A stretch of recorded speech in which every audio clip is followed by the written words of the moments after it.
Hello, buddy.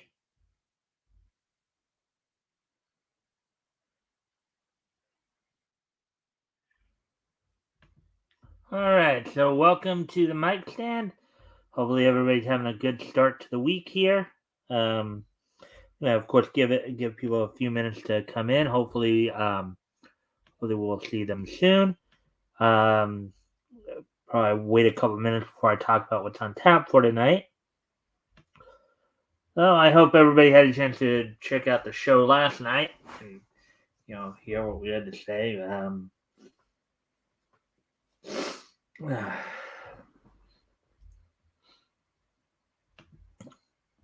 Let me just take it.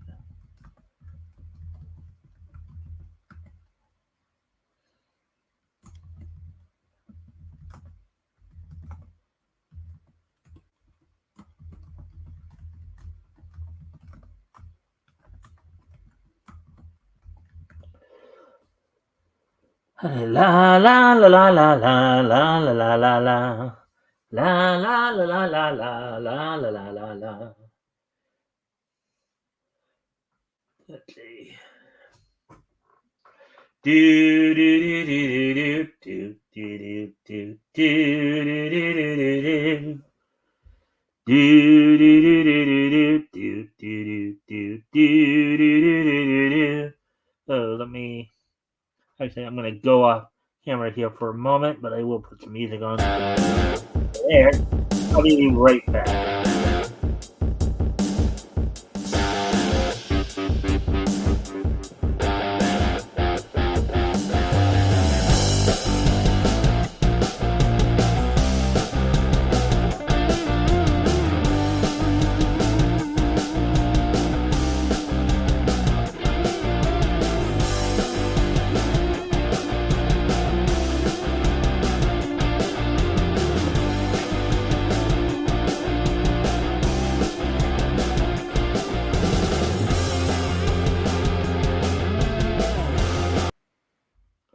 All right, so I'm back. Let's see.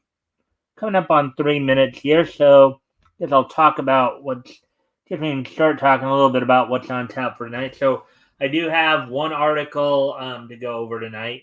Actually, tonight we're going to be using kind of a newer a source that I hadn't used before tonight. MeTV Tunes website. Now, of course, MeTV Tunes. This is like an all classic cartoon channel that, of course, is part of the MeTV family of channels. But on their website, they also have an area titled Stories that I guess does little articles. And there was one that kind of caught my attention. We'll be going over that article tonight. Um, some interesting comparisons made, I guess, or like I guess the article asked, did an episode of the 1973 Super Friends series actually predict what would be going on in 2024? So I thought, interesting article, so might as well go over it. Also, of course, we'll have the wrestling wrap up, catch up on all the weekend stuff, the WWE, AEW, and TNA, as of course, AEW had its Wrestle Dream pay per view on Saturday. For those in England, I mentioned this last week. WWE is currently on tour in England right now, and yeah, I think they had some matches in Wales. There was some possible talk, and we'll get into all that as well. And of course, we'll talk a little bit about what happened on TNA Impact on Thursday as well. So we'll go over that. And of course, this day in each history at the end, towards the end of the show as well. So let me just do one more thing here, and then we'll probably get into the article.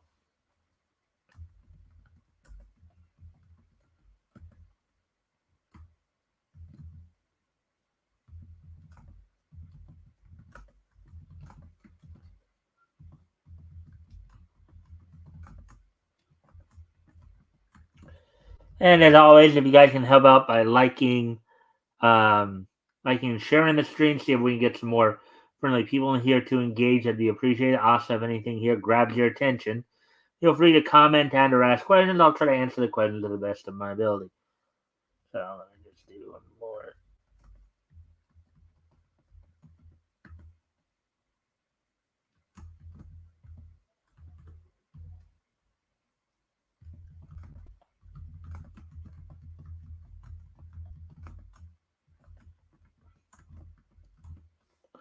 All right. So with that, let's go ahead and get started on the article then.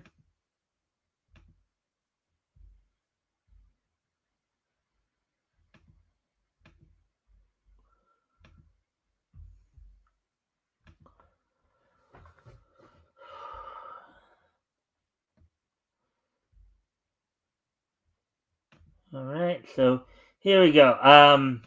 Did Super Friends predict 2024 and the rise of AI? Quote, nothing can go wrong with the geek. Professor Goodfellow. For those of you who may not remember that particular episode, that was Professor Good. That was Professor Goodfellow's geek. Goodfellow's effort eliminating computer. Of course, I was talking a little bit about that last night as well. So, our article by Me TV Tune staff published earlier today at like 8:45 Eastern. Or 11:45 Eastern, so 8:45 Pacific. So let's get into this and see what they have to say here. So in this article, in the second episode of Super Friends, Professor Goodfellow's Geek, the Super Friends notice some strange things happening all over the country. Cars driving themselves, planes flying themselves, even tractors harvesting crops with no person at the wheel. The power behind the driverless vehicles is Professor Goodfellow's Geek.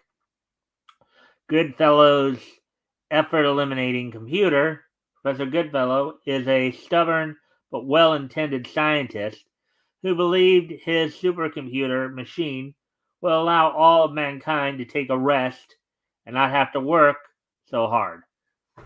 Now, and I mentioned this too, that in this first season of Super Friends, the 1973 versions, which ran usually for about an hour, that was generally the case. That the antagonists usually were well intended, if not misguided in some respects, and in some cases even bordered on in this case it wasn't illegal what he was doing, but had some others who ventured to.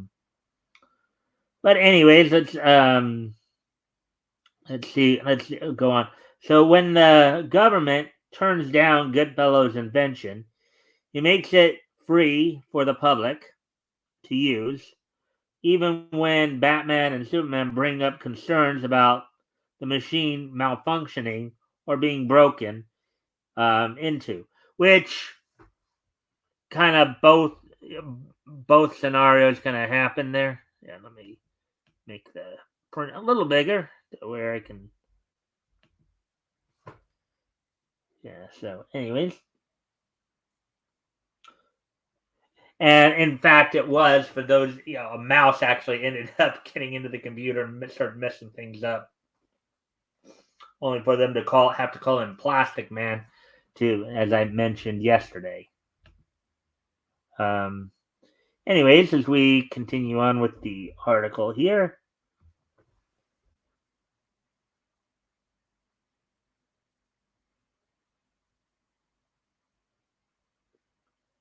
Goodfellow confidently says the geek will do it all. Nothing can go wrong ever, unquote.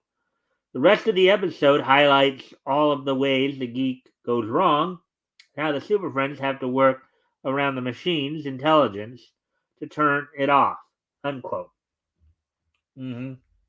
Well, Wendy also brought something up in the episode as well that even in the episode didn't really get as much attention, and she talked about the idea of she may not necessarily like school, as a whole, but she would miss seeing her friends and teachers though every day. That social aspect as I mentioned last night. So his geek machine appears to function similarly to artificial intelligence, at least from a 1970s perspective. Many of the geek's inventions and services are inventions that, as of 2024, we've had for years. Let's see the future inventions the geek machine predicted and all the geek features we don't have yet.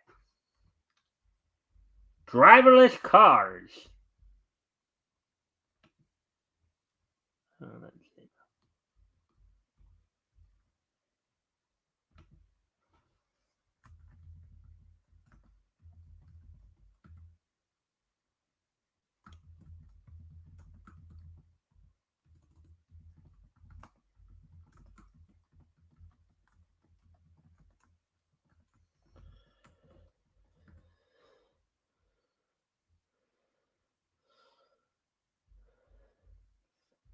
All right. So, anyways, getting back to the driverless cars. One of the first signs that led the Super Friends to Professor Goodfellow was self-driving cars popping up all over town. 2024, self-driving cars are slowly but surely on the rise, with Uber even offering self-driving cars in select cities.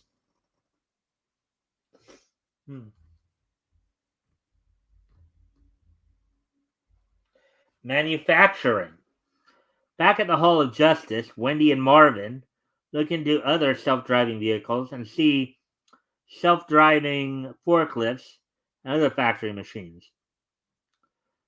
They also see self-driving farm equipment and construction equipment. We don't have these invented in 2024 yet. The problem would be there, though, of course, again, and here's another aspect of that too. How would that ultimately affect our economy if everything went automated? If everything became automated, right? How would people? How would people get money? Earn money to? Because you can't have rich people just supporting everybody. You can't just keep printing money ad nauseum, because then that causes inflation. That basically. So I mean, unless you go to a free barter system or what have you, how would that all work out?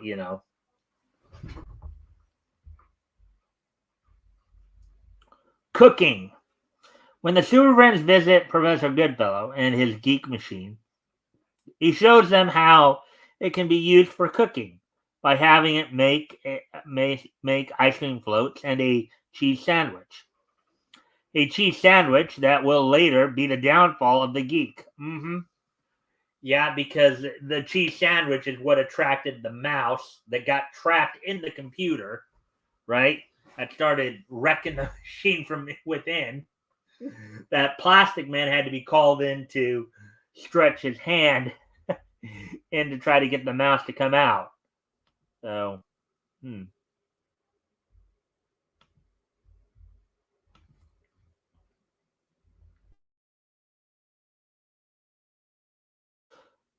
Once the geek became free for public use, everyone began to stay home. They didn't even have to go to the grocery store because Geek provides grocery delivery. Today, nearly every grocery store offers delivery or curbside pickup, which, of course, this was something that really, really took off like 4 years ago, in 2020 with the COVID and everybody, nobody wanting to go out. Again, the problem with that, okay, there's a couple problems with that. There are two things that people, by doing that, by just, staying home all day and not going out at all, They're two things that kind of that do kind of that people do miss out on that they do need. One is the exercise of just getting out, and I know people will say, "Well, we can just get homemade gym," but going out and breathing fresh air, that's something that people need. People need to get out and move. And I don't know about you, but I know that even I need to get out a couple times a day at least, just so I don't get stir crazy, right? You know, you sit in front of a computer all day long enough, and things will happen. You'll get a little crazy. In my case, it even affects my eyes a little bit. I've come to, because sometimes my doctors even said that, my eye doctor even told me that, sitting in front of, will tire out my eyes to where my eyes will start to, I don't know if any of you felt this before, but your eyes start to feel tired. You're like, so, and then you feel like you have to take a nap afterwards, after having been on the, having stared at a screen for a good chunk of the day. Also, there's the social aspect. And yes, I know we have social media and everybody can like message, and I know on Facebook, a number of you, and some of you know that I've called you on utilizing Facebook Messenger, and a lot of these social media sites have that kind of thing. But there's just something that humans need, human interaction, more than just seeing it through a screen, right? We need to be around people. When I walk to and from the store every day, or to and from my local McDonald's, or wherever I go in town, I have, there are a number of other people I, talk to quite a bit as I'm out and about, walking, and we need that. You need to be out and interacting with people. So, I mean, I think for most of us, human beings are social creatures, and we need to we need to actually be around other people. We can't just isolate ourselves. It does not really do us any good, because it's by interacting with other people, of course, that we also, continue our social education, as it were, in terms of how to socialize, right? How to interact with other people. They say that no man is an island, right? No person is an island. Anyways, I do need to step away from the computer, unfortunately. I'll be right back. But I will put some music on. We'll continue when I talk.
All right, I'm back. So, anyways, we continue on with the article here. Theater, sports, and entertainment. Professor Goodfellow takes the Super Friends through the various sections of the geek when Wendy brings up that athletes and actors will still have to do their jobs. Goodfellow says, quote, no, the actors and athletes won't be real people. They'll be electronic images programmed to go through the motions of play in a variety show or an athletic event. Sounds a lot like AI created entertainment, right? Which is true. I mean, partly, and it particularly with the video game side of it too. You know, um, people can do that as well. So, um, but again, that wouldn't be good for the actors and actresses. Again, going back to the point about the social and the exercise aspect of it, right? People need to get out and move about. Remote learning. The Geek even provides educational programming, so kids don't even need to go to school. And Wendy even kind of brought this up, but I'll talk a little bit more about it. They simply turn their geek television to the channel that matches the grade level and watch. In the episode, all of the schools close down because everyone goes to geek school instead. Yeah. And in a way, it would be kind of like sitting there watching watching PBS all day, right? That'd basically be what it'd be like. It'd be like watching the public broadcasting system because they got a lot of the educational programming as well. I know like here in Southern California, particularly in the LA area. Now I don't know if it's still a thing, but we have a PBS station out here at KLCS, and at one time, it it had a show called Homework Helpline that aired, I think, from like 4:30 to 5:30 every afternoon after school, and kids could call in and get help with their homework. Primarily, it was like language arts and math homework, but it's like that, and some people could argue that we have other forms of remote, I've seen commercials on it. I'm sure some of you, for places like Grand Canyon University and all that, or, Phoenix University, some of these that do have what they call distant learning. Here they use the term remote learning, essentially where you can just go and from your computer just sit there and take courses online. Again, some people might find it, I think for adults and for maybe higher learning like that might be okay, but for kids, right? For kids and teenagers, they need that social education of interacting with each other. Lawn care.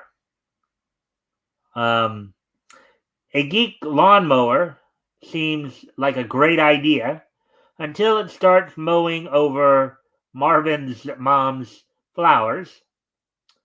We do not have this invention yet, and this error may be why. Yeah, well, because as Superman pointed out in the episode, if something were to go a little haywire with the circuits, the lawn mowing machines wouldn't know that they're doing wrong, right? It wouldn't really. Oh wait, I'm not mowing grass anymore. I'm actually cutting down flowers. These are actually things that they want to grow here. And I actually should. A lawnmower isn't going to be able to think that way. It has no instinct or no individual brain there. Not going to know it's, as Superman put it, that's doing wrong.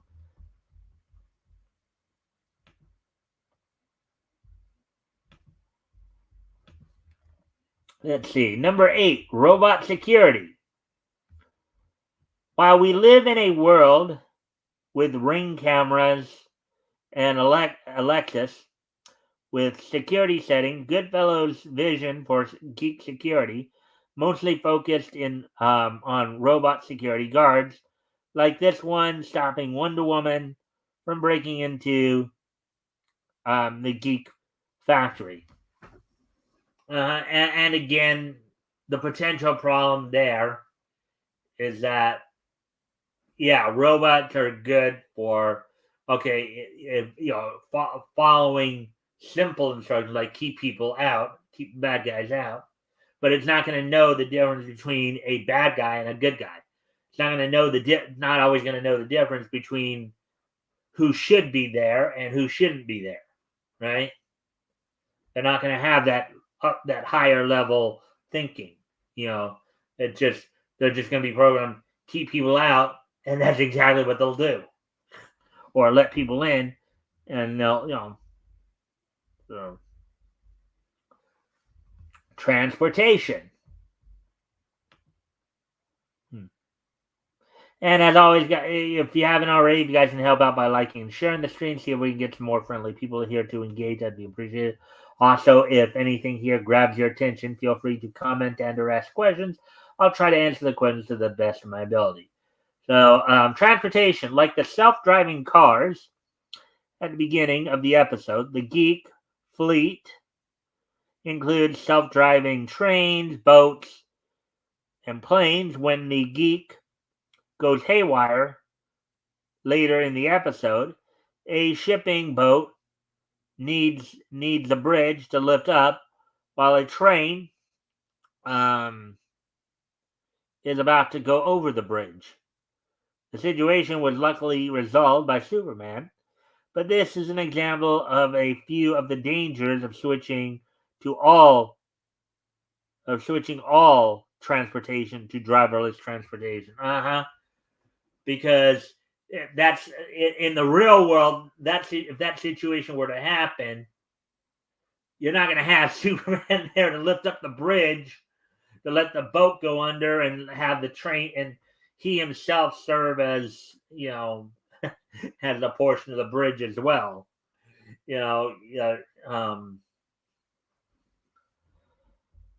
Let's see.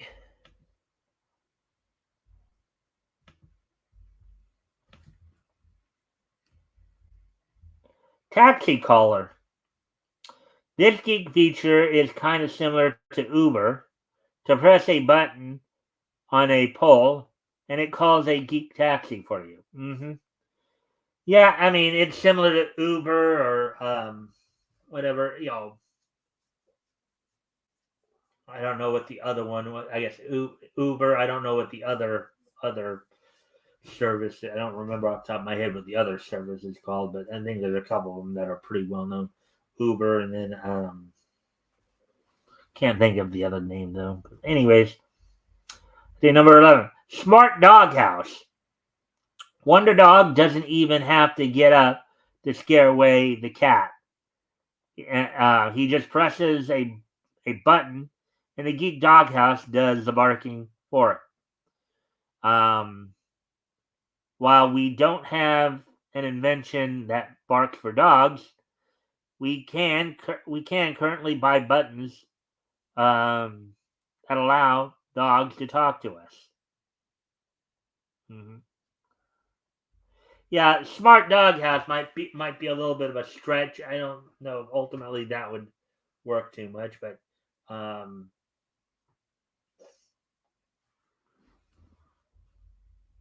So geek phones.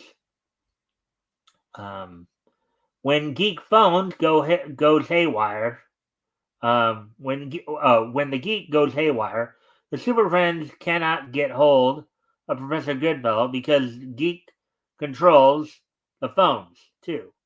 Now in 2024, almost all phones are smartphones and have some artificial intelligence features. Yeah, of course, we have currently smartphones, iPhones, whatever you want to call them.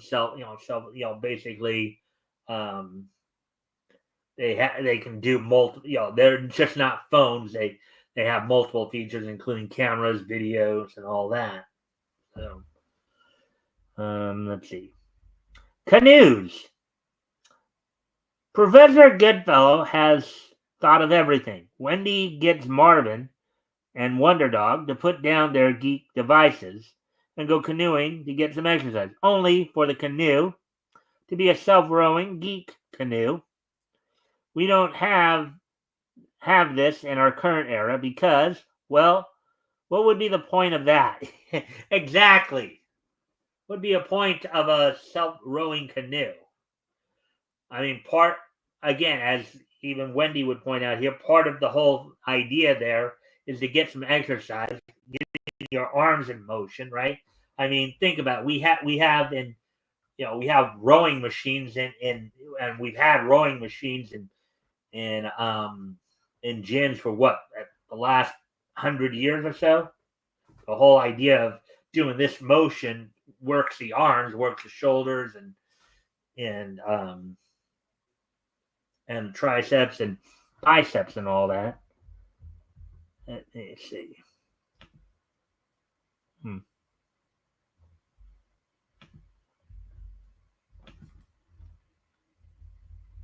Let's see. Gas station. Perhaps the only thing in the geek universe that didn't have immediate repercussions. The geek gas station automatically pumped gas into the tank and air into the tires. No human effort needed. Mm-hmm. But the potential danger there, right? Even though the gas station, well, we saw the gas station stuff earlier in the episode before the geek shutting down, but there's actually more of a potential danger there because, like, for example, what if the gas spills? What if the gas? Now, granted, there's no humans here, driverless car and all that. But what if the gas spills? What if it misses the tank? What if it gets on the car? What happens if there's some kind of blunt force trauma to the tank and causing a potential fire, right? A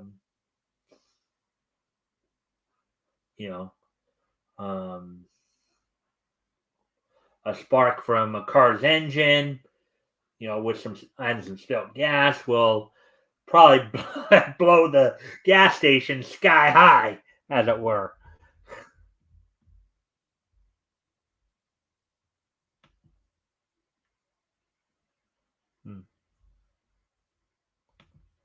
I guess I was right there. All right, so that's all I got for this article here. Did take us a good chunk of the time, about 20, 25 minutes or so, but yeah, so maybe artificial intelligence isn't all that it's cracked up to be, right? Because as we saw back in 1973 in the Super Friends and Professor Goodfellow's Geek, there are some potential issues that could come out of that. Just totally relying on a computer to do everything for you.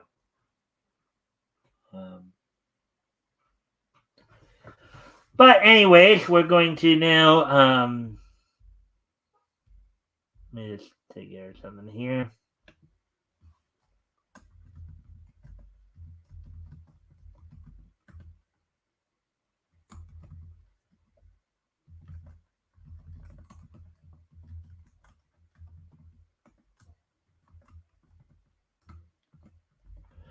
All right, so what we'll do right now is I'm going to move on to the wrestling wrap up here.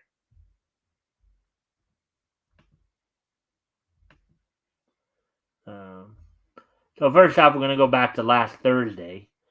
Go back and check up on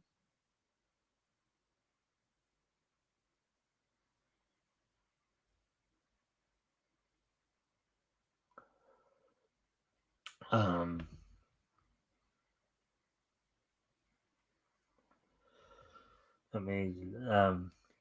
we'll go back to last Thursday and talk a little bit about what happened on Impact last Thursday, as they continue to prepare for next weekend's Bound for Glory pay-per-view.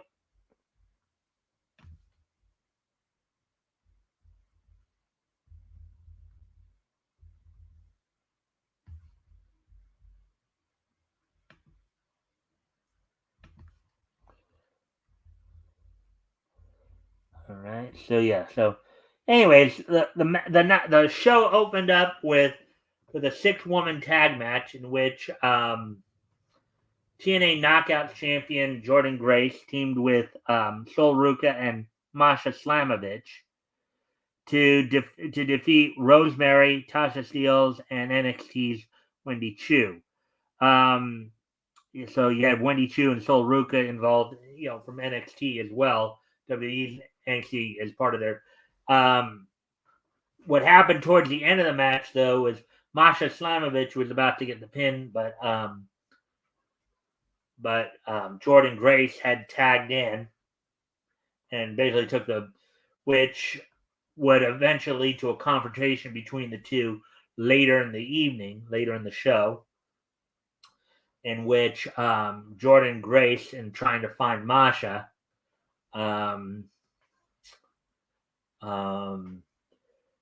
went into, I guess, one of the locker rooms and found Masha's kill wall, as she called it, in which she put up a bunch of pictures of whoever her next opponent was going to be and put like a big red X over their picture. This led, of course, Jordan Grace going out to the ring, calling out Masha. They basically had a bit of a confrontation that eventually led to the signing for Bound for Glory of a match between the two for the Knockouts Women's Champion. So Masha Slamovich will be challenging Jordan Grace for the TNA Knockouts Championship coming up at Bound for Glory. Josh Alexander then defeated Eric Young, of course, with the help of his two new proteges in Sinner and Saint, Judas Icarus and Travis Williams, as they have now formed the faction Northern Army, as Steve Macklin was unable to come out to help Eric Young when he was being beat down 3-on-1, only for it to be revealed that he had been attacked backstage, zip tied and all that, and kept from being able to come to the ring. In what they called a generational clash, the ABC of Ace Austin and Chris Bay were taking on the Hardys, Jeff and Matt Hardy, only for it to end in a no contest when the System of Eddie Edwards and Brian Myers came out to interfere in the match, in the hope, because Santino had previously said that potentially the winner of he didn't outright say it. He hinted at the idea that the winner of this match would get a shot at Myers and Edwards for the TNA World Tag Team Championship. Due to their interference, he decided to sign a 3-way match between the System, the Hardys, and ABC for the TNA World Tag Championship coming up at Bound for Glory. In a match to determine the number one contender to the TNA X Division title, 3-way match was held between Leon Slater, Jason Hotch, and Laredo Kid, in which Leon Slater won. The match for the title will be set up this week's TNA. So this Thursday, we will see Leon Slater challenge Speedball Mike Bailey for the NXT or the TNA X Division title. Bailey also came out to do commentary for the match as well. And then the main event saw two Bound for Glory opponents, Joe Hendry and TNA World Champion Nick Nemeth, who will be facing each other for the title at Bound for Glory, team up against the team of First Class of AJ Francis and Casey Navarro. When Casey Navarro when First Class came out and interrupted the segment that was going on between Hendry and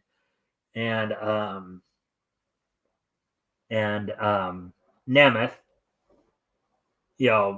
Francis, being the jealous guy he is, he thinks that he's the one who should be always the main event. I've got to go off camera here for a quick moment. I'll be right back. I'll put some music on. I'll be right here.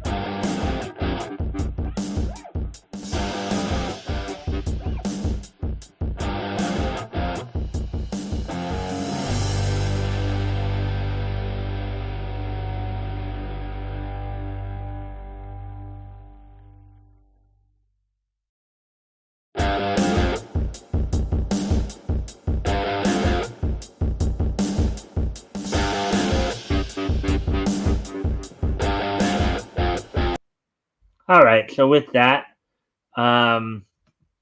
continuing on with our look back to what happened over the weekend here, and we move on now to Friday night SmackDown.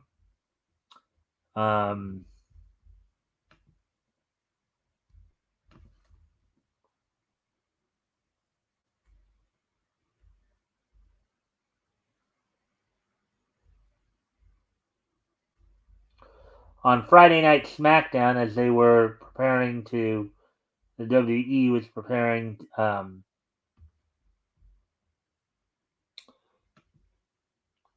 Friday night SmackDown,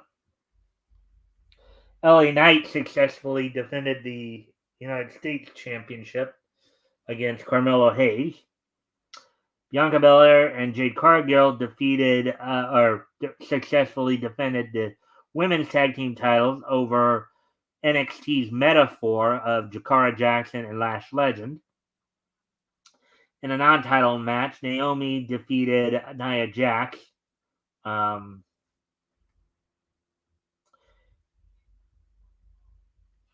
Sikoa, Jimmy Uso made his in-ring return, losing out to Solo Sikoa, who had the rest of the bloodline with him. So that's all that went down there. Now we're going to go on to AEW's what happened at, of course, Wrestle Dream and on the pre-show and all that. So on AEW's pre-show now tonight's Raw, just to let you guys know before we do get into the AEW stuff, tonight's Raw was taped last week because WWE is going to be over in England for the next few days. They'll be live. So today they were in Liverpool, England. For those of you who may want to try to catch that. But on tonight's Raw, I'll just check that real quick.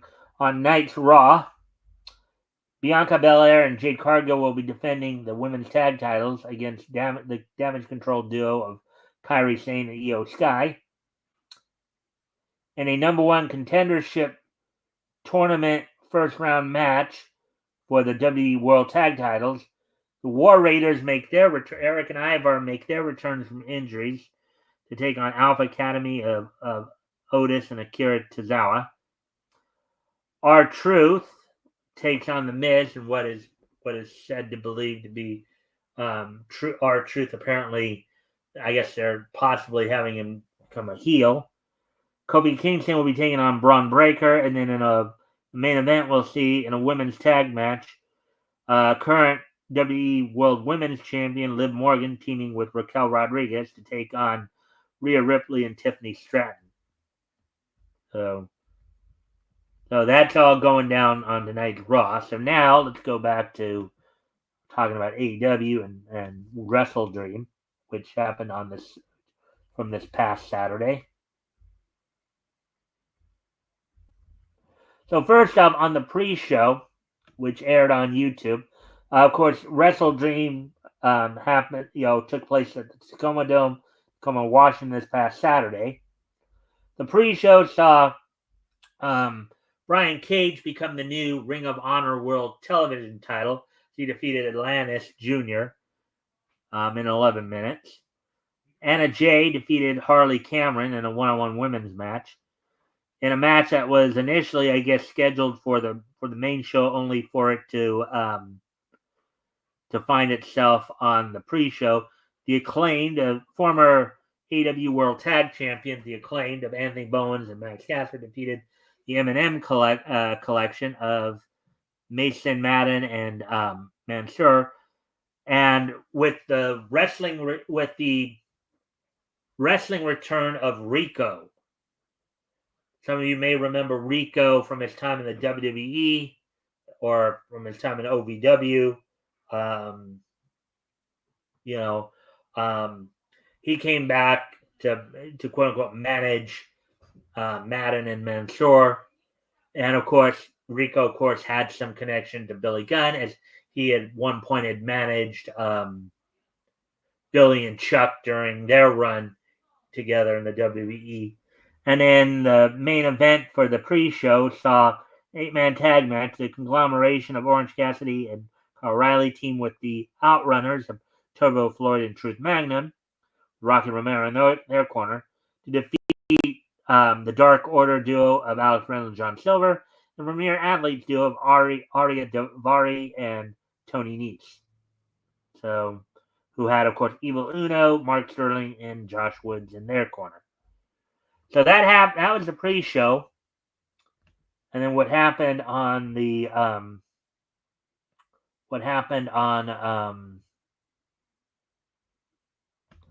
main show. The main show saw Jay White defeat Adam Page, the opening match. Mariah May retained the women's world title over Willow Nightingale. Jack Perry retained the TNT title over Katsuyori Shibata. In a three-way match for the international title, Konosuke Takeshita became the new international champion, bringing gold to the Don Callis family, as he defeated both Ricochet and Will Ospreay. In a best 2 out of 3 falls match, Hologram defeated the Beast Mordos 2 falls to 1. Darby Allin beat Brody King in that special challenge grudge match, which may be setting up a potential. We'll talk about that in a little bit here. The Young Bucks defeated Private Party, I guess, avenging Quinn and Zay, avenging the previous losses to the team from their first one back in 2021. Mark Briscoe retains the Ring of Honor world title over Chris Jericho, leading to Chris Jericho coming out on and clapping back.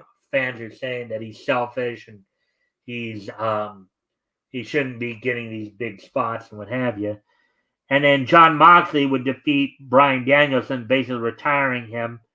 Of course, this was done so Bryan Danielson could probably go get neck surgery. During the whole situation, Wheeler Yuta would actually turn heel and rejoin Claudio and Pac and Jon Moxley. Some other things that happened at the show, from what I understand,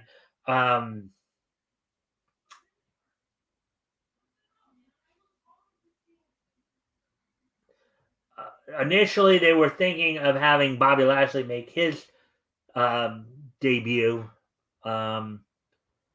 but because of a lot of the other stuff going on, they felt they'd push that back. But MVP and Shelton Benjamin confronted Prince Nana during the show. Adam Cole made his return apparently as a face, from what I understand. So there, and we already talked about Rico making his debut with AEW as well.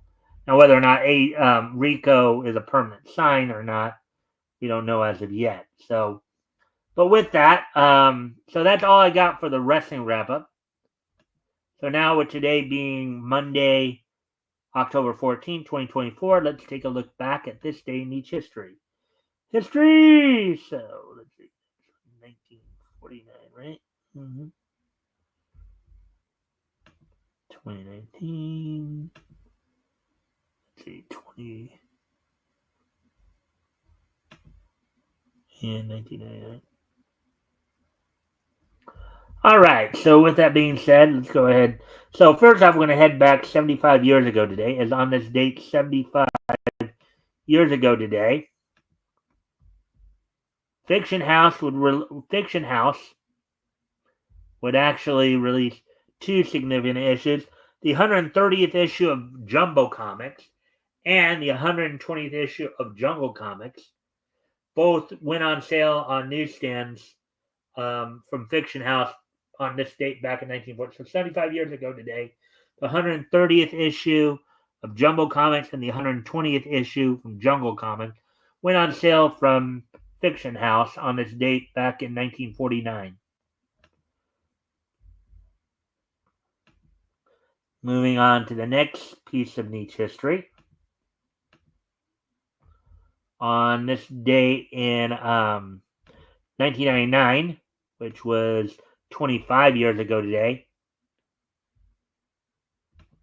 AIC's Now and Then, Here and There premiered on Japanese television on this date back in 1999. Some people might remember it from its here in the States. Remember the dubbed run on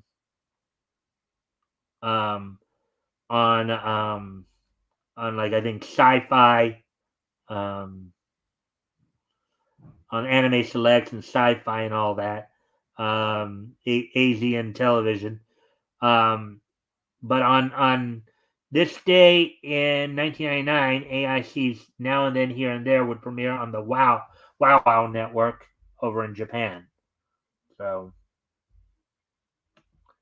moving on to the next piece in each history, we move ahead to 2014, 10 years ago today. On this date, 10 years ago today, the Big Idea Productions' VeggieTales Beauty and the Beast would premiere on this date back in 2014. So 10 years ago today, VeggieTales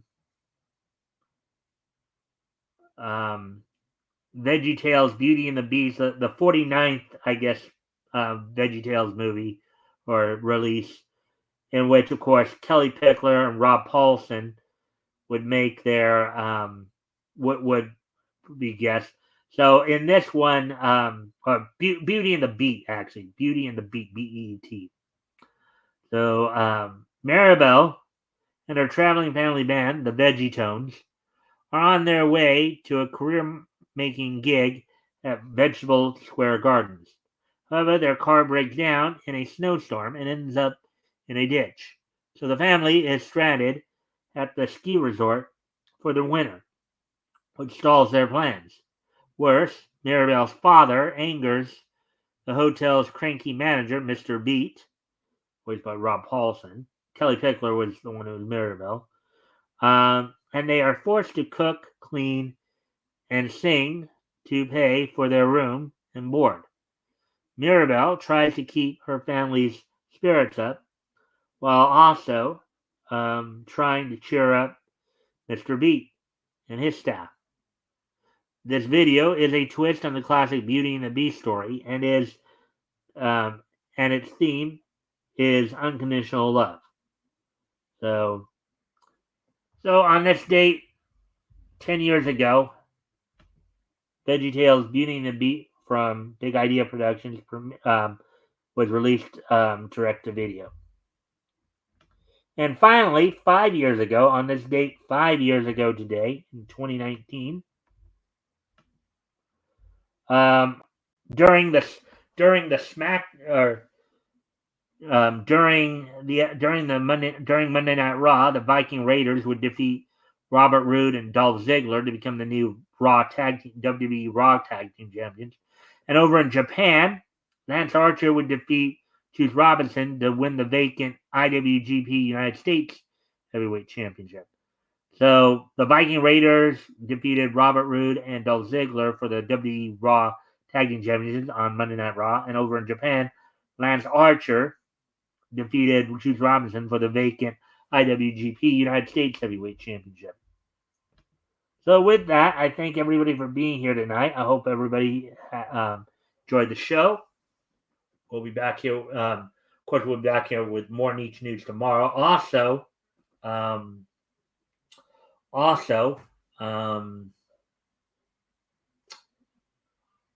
this Friday, Rick Piper will be joining me as we'll be looking back to comics that went on sale in March of 1940. This week, we'll be looking at books that went on sale from Street Smith. We'll be looking at Shadow Comics, Volume 1, Issue 3. So I hope to see you guys on then as well as tomorrow. And with that, I shall bid you all adieu. Bye!